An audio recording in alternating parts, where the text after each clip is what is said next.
Good morning. My name is Michael Smith, and this is my life. Um, I don't know how well you know me. I don't know if this is the first video of mine you've watched, or if this is like, the whatever video. I haven't cut that many videos, so maybe like the 20th or 30th video. I don't know. Anyway, I'm a guy who prays. I love prayer. Unfortunately, though, it's one of those things that I don't always do. Usually it's when I lose my way, I stop praying, and then when I stop praying, that's usually the last thing that happens before everything falls all apart. It's funny how things go that way. I'm a Christian. I love to pray. I love to meditate. I love going to church. I love reading my Bible, because in those words I find wisdom, and in that wisdom I find the way of peace and serenity and joy. Even on the worst days. I could be having the worst day ever, and if I'm sticking with my faith and I'm hanging with Jesus, I'm okay, I'm good. Whereas without Jesus in my life, the worst days are truly the worst days. But it's funny, yesterday I had something happen, and I often pray a prayer of surrender, like, hey, in fact, I just prayed it a few minutes ago. You would think I'd have it memorized, but it says, loving Father, I come to you today to make myself 100% available to you. I lay everything that I have and everything that I am at your feet. Take what you want to take and give what you want to give. Command me in all things. I will do whatever you ask me to do. That line's interesting because when it printed off, I printed this. This is a prayer I printed off online. That line, it was like the ink cartridge was kind of like didn't do the greatest, and that line, so it's kind of faded, but in a way like it goes from black to like red, and that line stands out in this prayer. I will do whatever you ask me to do. Transform me and transform my life so that I may become the best version of myself and lead others to you with my life and my love. Amen. I love that prayer.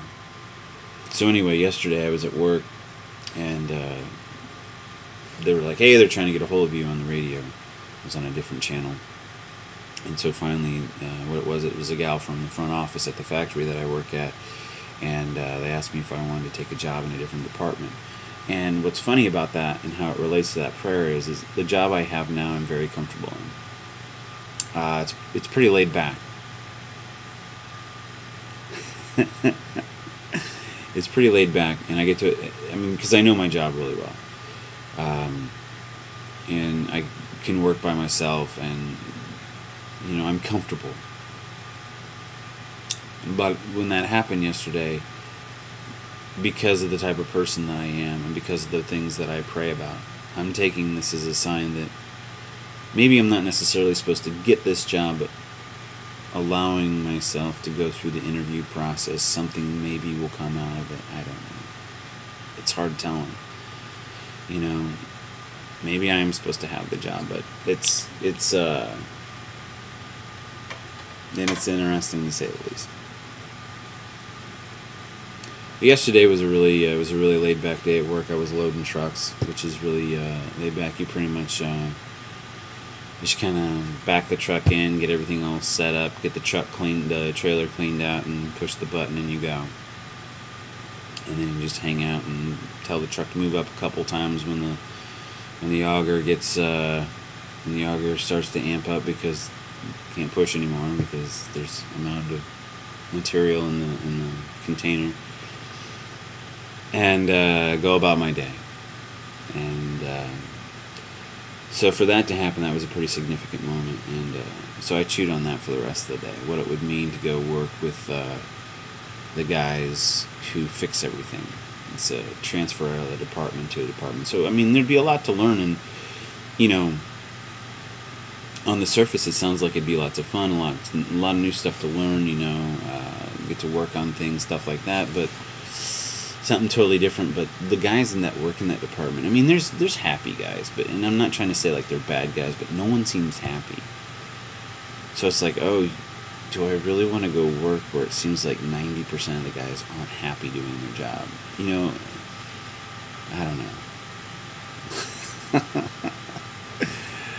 Something to think about. Anyway, I got through work and I came home, and I like to take the kids. We got a park nearby, and there's a skate park that rarely gets used for skating, and skateboards and all that. But I take my little ones down there with their little bicycles, my 5-year-old and my 4-year-old down there, and they ride their bikes with their training wheels, and it's nice and flat. Our driveway is rock, so they can't really ride their little bikes at home. So you take them down there, and they can ride to their heart's content. And they've got a couple of basketball hoops down there, so I take my 8-year-old with me down there too to shoot baskets, and he didn't want to go. And it was one of those moments, as it's been a long, hard. Well, it wasn't really a hard day at work yesterday, but it was hot and it was sweaty, and it was dusty and dirty, and I really didn't want to go. The idea of just taking my 2 little ones down there and watching them ride their bikes, just like, I'm just gonna sit there in the heat in the sun and be like, whatever. And and my 8-year-old didn't want to go. I want to go shoot hoops with him, and he was like, I don't want to go. And there was that moment where he said he didn't want to go, and he was putting up a fuss, and I just wanted to put my foot down. And I paused, and I looked at him, and I was like, there's how sometimes you want me to do stuff with you that you love to do, and he's like, yeah. And I was like, okay, here's the deal. This is something that I love to do, and I would like to share it with you. I do. I like shooting baskets. I'm not a basketball player. I'm not any good at basketball, but for some reason, some guys like to go fishing. I like to just sit around and shoot hoops. And I don't need to keep score. I don't need to play a pickup game or anything like that. It's just, and I can miss 90% of the shots, and that's okay. Sometimes I'll make most of them, and sometimes, last night, I don't hardly make any of them. It was hot and sweaty and dusty and dirty, and I felt like junk, but it was if it was up to me, I would stay at home, turn on the air conditioning, and drink a couple of beers. But no, I enjoy connecting with my kids, and so we shot hoops for a while, and then my son was like, because I told him, I was like, he's like, I want to ride my bike, I don't want to shoot baskets. And I was like, I tell you what, ride your bike down there and ride your bike back, and we'll shoot baskets while we're down there. And we shot hoops for a while, and that started to get pretty kind of tired and pretty sweaty, and there was finally some shade down there near the skate park, and so he was like, can I ride my bike? And I was like, you know what, dude, yeah, go ahead. And so I just sat there and I watched them ride their bikes and chase each other, and they just go in circles,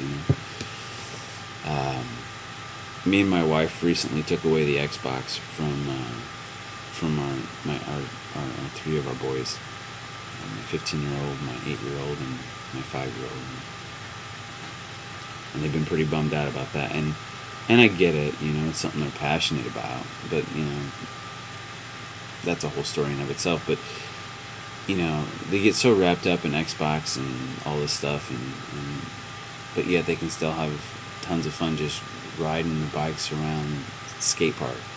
They're not using any of the ramps or anything like that. They're not doing anything crazy. They're just riding their bike, and it's healthy and it's good for them. So I was glad I got to share that with them. And then I got home, and my wife decided to we had dinner, and my wife made an amazing meal. And so this diet I'm on, I did pretty good until dinner comes, and she makes spaghetti, and it's so good. If you were Italian, you'd probably be like, yeah, whatever. But for me, it really hit the spot, because I'm on the diet at work all day, and I come home and she makes the spaghetti. Oh, it was so good. I ate way too much. And I got to spend a lot of time holding Joseph. Joseph's my 2-month-old. And I think my wife was taking advantage of it, because she is stuck with Joseph all day and all the other kids. And so so she gave the little ones a bath, which can be an adventure. And she was probably thankful to not have to hold Joseph for a little while and not have to be with him, tending to him, 24/7 for a little while. I could hear a little frustration in the other room at the same time, and it was nice to be able to sit there. And he's finally getting to the point where he's getting used to me. Mom's the center of his universe. She's the sun of his solar system.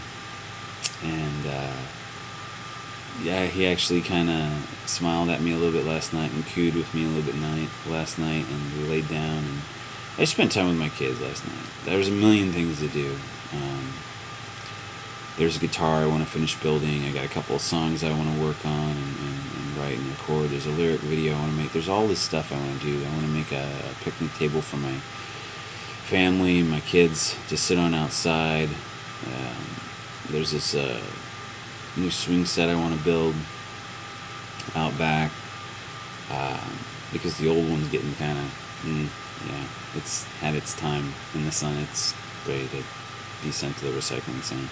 I don't know, but I don't know. It's good to just kind of have a chill out day. I don't know. It was a great family day, or a great family evening anyway. And now I just got to see what this work thing's about. I don't know. That's all I gotta say about that.